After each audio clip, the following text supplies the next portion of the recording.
Maka aku melihat anak domba itu membuka yang pertama dari ketujuh meterai itu.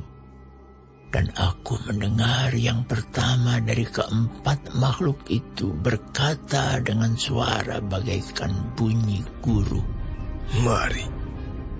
Dan aku melihat sesungguhnya ada seekor kuda putih dan orang yang menungganginya memegang sebuah panah, dan kepadanya dikaruniakan sebuah mahkota.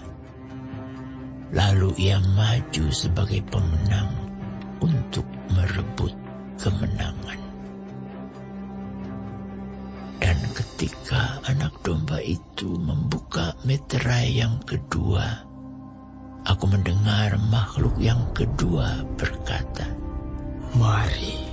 Dan majulah seekor kuda lain, seekor kuda merah padam, dan orang yang menungganginya dikaruniakan kuasa untuk mengambil damai sejahtera dari atas bumi, sehingga mereka saling membunuh, dan kepadanya dikaruniakan sebilah pedang yang besar.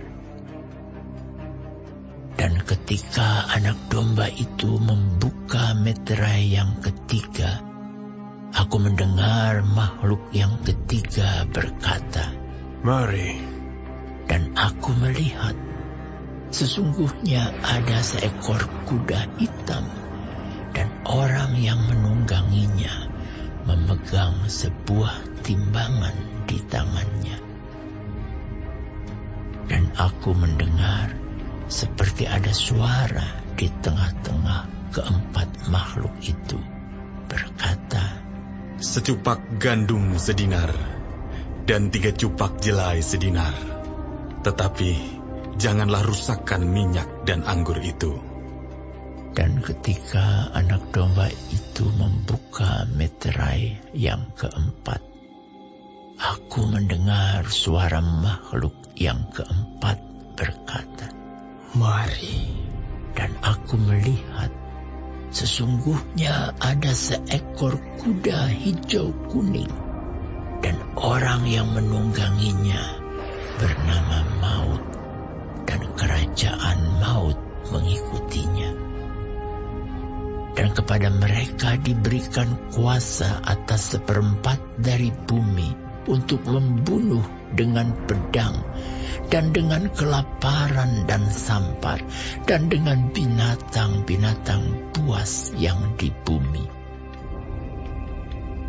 Dan ketika anak domba itu membuka meterai yang kelima, aku melihat di bawah mezbah jiwa-jiwa mereka yang telah dibunuh oleh karena firman Allah dan oleh karena kesaksian yang mereka miliki.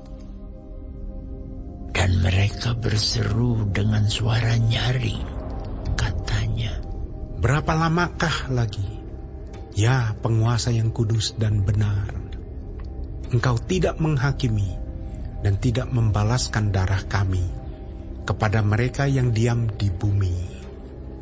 Dan kepada mereka masing-masing diberikan sehelai jubah putih, dan kepada mereka dikatakan bahwa mereka harus beristirahat sedikit waktu lagi hingga genap jumlah kawan-kawan pelayan dan saudara-saudara mereka yang akan dibunuh sama seperti mereka. Maka aku melihat ketika anak domba itu membuka meterai yang keenam, sesungguhnya terjadilah gempa bumi yang dahsyat, dan matahari menjadi hitam bagaikan karung rambut, dan bulan menjadi merah seluruhnya bagaikan darah. Dan bintang-bintang di langit berjatuhan ke atas bumi bagaikan pohon ara menggugurkan buah-buahnya yang mentah apabila ia digoncang angin yang kencang. Maka menyusutlah langit bagaikan gulungan kitab yang digulung, dan tergeserlah gunung-gunung dan pulau-pulau dari tempatnya. Dan raja-raja di bumi, dan pembesar-pembesar serta perwira-perwira, dan orang-orang kaya serta orang-orang berkuasa, dan semua budak serta orang merdeka bersembunyi ke dalam gua-gua dan celah-celah batu karang di gunung. Dan mereka berkata kepada gunung-gunung dan kepada batu-batu karang itu, Runtuhlah menimpa kami, dan sembunyikanlah kami terhadap Dia yang duduk di atas tahta dan terhadap murka anak domba itu. sebab sudah tiba hari besar murka mereka, dan siapakah yang dapat